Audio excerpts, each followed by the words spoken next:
Hey, it's Jocelyn here with Positivity in Pregnancy and Motherhood, and I am looking forward to giving you another episode specifically on giving yourself grace and what that means and kind of how to do it. So let's jump into the episode.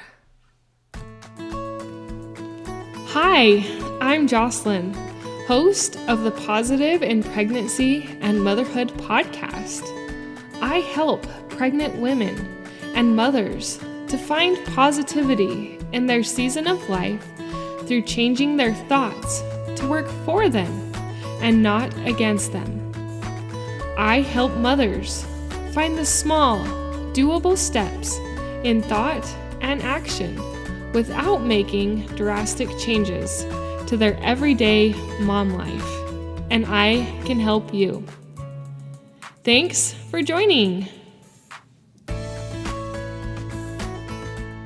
For those of you who don't know me very well, I am Jocelyn and I have 4 kids. I am pregnant with my 5th baby and I also had a miscarriage in there.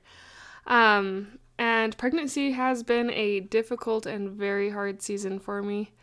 I have struggled to maintain positive thoughts, but I have wanted to maintain positive thoughts because I feel like God has wanted me to have more children, and in order to do that, I had to change what I was thinking about pregnancy. And God kind of led me on this journey of learning how to do that, and then He has now prompted me to share what I have learned with you. And so that's what I strive to do on this podcast, but I also have a mini course for that morning sick time when you are feeling absolutely miserable and terrible. You can't get anything done, you can't hardly leave the toilet because you're just puking all the time, and you're wondering why. Why am I doing this? Why is this so hard? So I know during that time it's really hard to do anything, and so that's why these are just videos and audios that you can listen to or watch to help encourage you to think the positive thoughts during pregnancy instead of dwelling on all of the negative. And it sounds simple, but it is so powerful. And it has even helped me this 5th pregnancy to improve even a little bit more than I had before. I'm still a work in progress, as you've probably heard on this podcast. And I still work through negativity all the time, which is something that we're going to talk about today.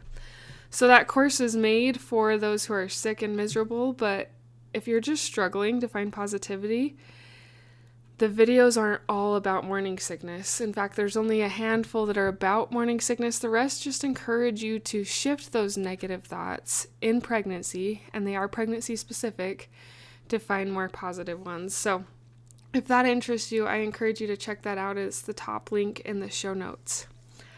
Today I wanted to talk about giving yourself grace, though, because this has been on my mind. I just kind of had the realization the other day that at the time of this recording, I'm around 2 months away from baby coming, maybe a little less depending on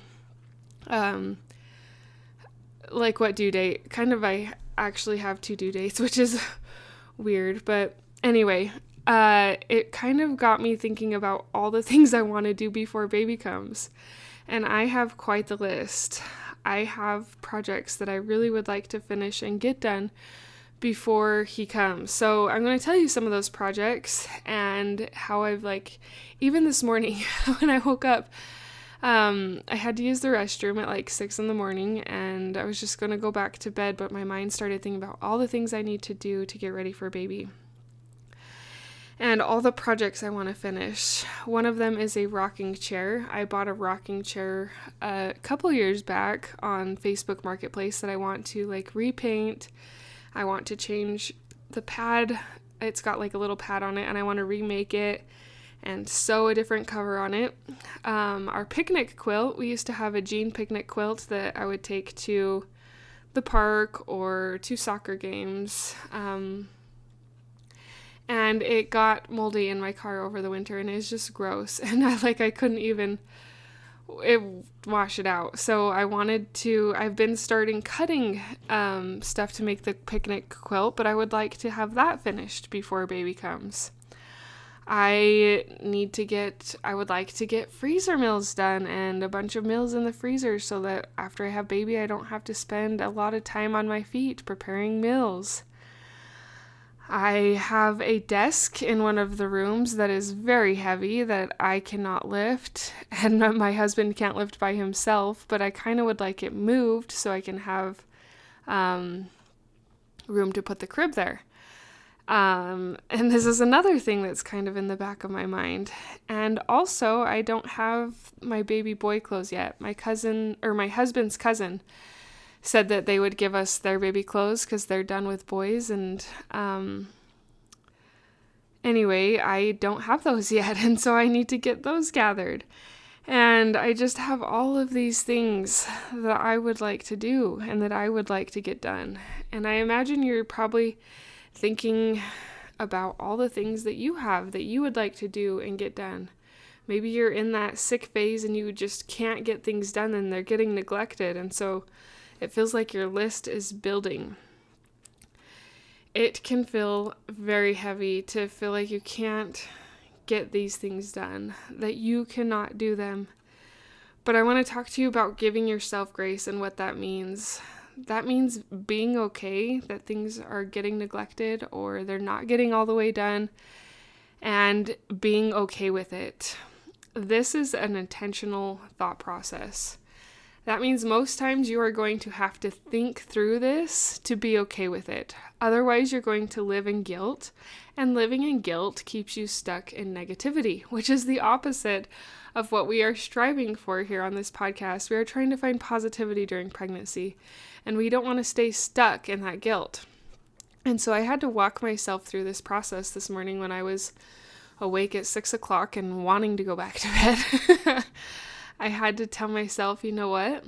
If the rocking chair doesn't get done, it's going to be okay. I've had the rocking chair for 2+ years and it's been just fine. It's okay. If the quilt doesn't get done, it's okay. I have another little fleece blanket in my trunk that we can use. If the freezer meals don't get done, it's okay. You can buy freezer meals at the store these days. You don't have to make them. And so I was kind of just talking myself through all these things that I could let go of if they didn't get done. Because as moms, we usually have a pretty full plate. I have chosen to homeschool my kids. I have a small candle company. I help my husband with his paperwork. I choose to make homemade meals most nights of the month, and those are things that also take priority. And then you add on top of that I am pregnant. I get tired more easily. I occasionally have pregnancy pains that force me to take it a lot more easy. And so adding some of these extra projects like a rocking chair and a quilt and freezer meals and moving a desk might feel a little bit too much. And you're probably thinking, well, Jocelyn, that's nice. Those are extra things, but I'm barely even struggling to stay on top of housework. How do I give myself grace when I can't do the basics? And that's when I tell you that your body is doing an amazing things growing your baby. When we are so sick and miserable and struggling to even get by, like we're in survival mode, it can be very debilitating to our mind. But give yourself grace and realize what your body is doing. I feel like as we realize what our body is doing in this process, it can help us to find more gratitude and to give ourselves grace during these seasons. I actually have some podcast episodes about coping in survival mode, which I will put on here, but thinking through these things and realizing that this is an intentional thought process and that not everything has to be done right away is giving yourself grace. It is being okay with doing the minimum. So right now my minimum is figuring out how to get those baby clothes and and getting the baby things that I need in my home. So that's my priority. If I can get to some of this other stuff before the baby comes, that would be so great and so awesome. But setting that deadline on myself felt heavy and felt like way too much. So don't be too hard on yourself. Give yourself grace. Realize that it might be hard to do these extra things, and if they don't get done on a time frame that you think they should, don't beat yourself up, because living in that guilt keeps you stuck in negativity. It will come, and that's what I keep telling myself. Maybe it won't come before baby, but it will come. I will be able to eventually get these things done, and it's okay. And I want to tell you that too. You will be able to get the things done. It may not be in the time frame that you desire, but it's okay. Give yourself grace. You are amazing, Mama, and don't forget how amazing that body of yours is in growing that little baby, in growing your posterity, and in helping further God's plan by bringing his children into the world. God is there to help us in these endeavors. We are not meant to be alone as we shoulder I don't want to call it burden, but as we shoulder the responsibility of pregnancy and the beautiful gift it is. That's what we should call it. A beautiful gift, not a burden, and a precious responsibility. It's a pretty amazing gift that we have been given as women. And as we choose to look at it like that, as we choose to be intentional and give ourselves grace, it will become easier. I am cheering for you in this process. If you are close to having your baby, I encourage you to share this podcast with other women who are pregnant so that we can find all the women who are desiring to find more positivity and to shy away from negativity. Thank you for listening. Thank you for sharing. But most of all, thank you for implementing these tips to find more positivity and happiness during your pregnancy. Until next time. Thank you for being a part of the Positive in Pregnancy and Motherhood podcast, for listening, for sharing, and most of all, for applying these tools into your own life to improve your own happiness so that you can find your own better thoughts for a better you in a positive pregnancy, in losing that stubborn baby weight, and becoming the mom you desire to be, through taking small steps in thought and action to reach your goals. If you are a mother who has an inner desire to enjoy motherhood and pregnancy better, but you are having difficulty figuring it out, I can help you. I can help you find the small, doable steps without drastic changes to your everyday mom life. Reach out, let's connect, and let's see you move forward. My name is Jocelyn, and I thank you for listening. Until next time.